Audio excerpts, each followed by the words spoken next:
Hello there. Today I'm taking a look at a white Croze Hermitage. So we're in the Northern Rhône. The producer is Paul Jaboulet Aîné, and this is their Mule Blanche Crozes Hermitage. It's the 2021 vintage of that. Now Jaboulet, a long established, long-time family-owned company, founded in 1834 by Antonie Jaboulet. The company was taken over by his sons, particularly Paul, after whom the company is now named.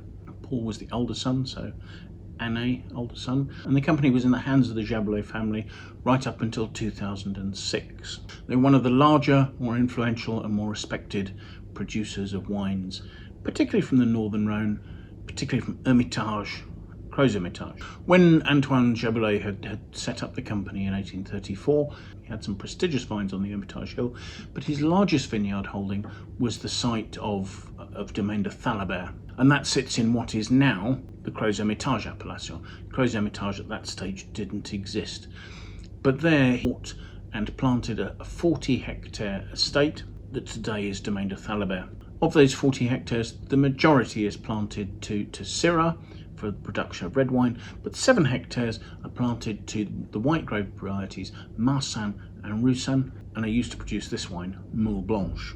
It was in 2006 that the Jaboulet family lost control of their company when it was purchased by Swiss-French billionaire Jean-Jacques Frey. And the Frey family took over its running. Caroline Frey, Jean-Jacques' daughter, particularly a very skilled enologist, came in. And the Freys had the capital to be able to modernise the business, and they had the vision to be able to take it forward. So for instance, pretty quickly the vineyards started being converted to organic. The winery was completely refitted, and much greater emphasis is being placed now on their Domaine wines, and slightly less emphasis being put on the négociant wines that they make. So perhaps it's fair to say an emphasis on the production of their top quality wines. Now this particular estate, Domaine de Thalabert, is probably 10 minutes drive south of the city of Aine Hermitage. It's in relatively flat land, although here we are about 140 metres above sea level. The soils are a limestone and clay mixture, with quite a large portion of rounded river stones being found in the soil. The vines here are planted at about 5,000 vines per hectare, so not quite as densely as, say, in Hermitage.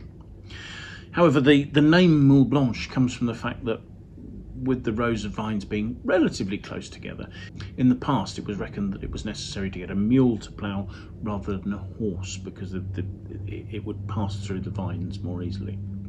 The vineyard's been certified as organic since 2016, and as well as that, right in the heart of this 40-hectare estate. The estate is all in one block, which I suppose is one of the advantages of buying a vineyard before the region that it's actually part of has been established. You get the pick of the land.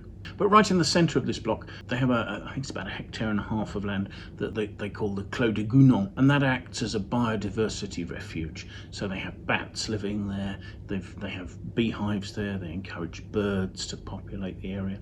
There's a plentiful population of insects, and I believe they even encourage lizards to inhabit the area. Certainly when you visit Domaine de Thalabert, you can always hear plenty of bird song. There really is a wonderful atmosphere to the place.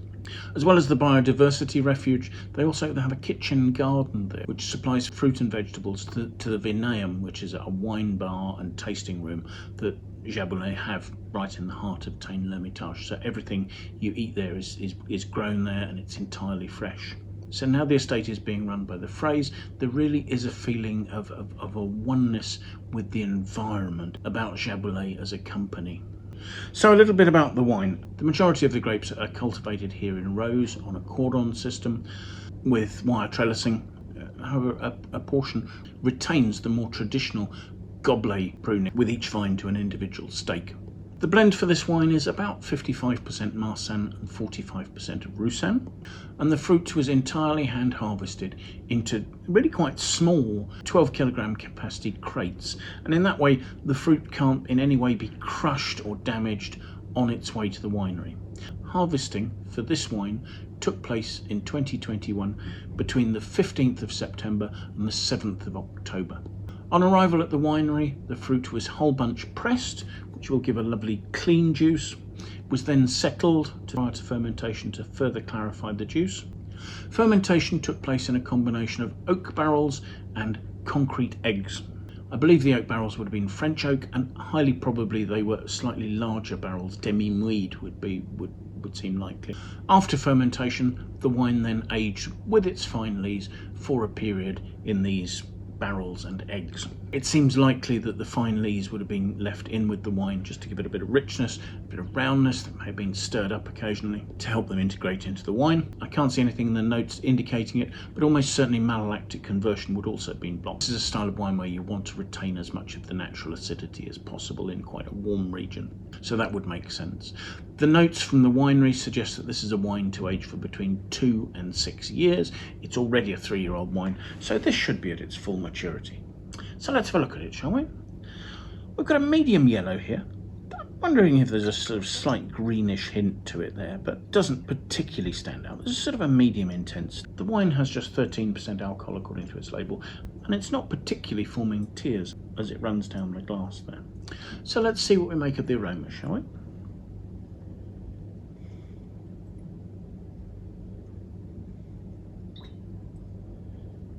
The aromas have some lifted floral touches, maybe a touch of honeysuckle. There are delicate notes of peach, and perhaps the odd hint of lime or lemon, sort of citrus notes. So let's have a taste.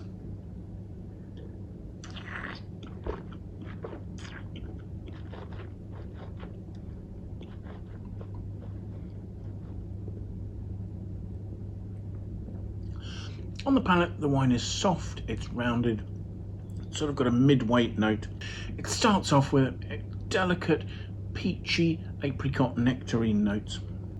On the mid-palate, you start to get some drying notes, you start to get a little bit of pepperiness. There's no obvious oak note on this. However, the mid-palate is mid-weight, it's quite smooth, and there's almost a sort of an almond paste sort of note to the mid-palate. The alcohol is showing just a tiny touch of warmth, and the finish has some delicate notes of lime.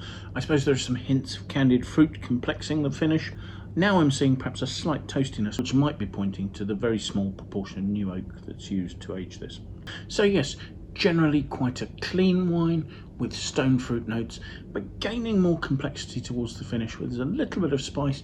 There are these notes of dried fruit, candied peel, almond, and then the citric lime and lime rind notes. The flavours last reasonably well, and the wine has a decent intensity.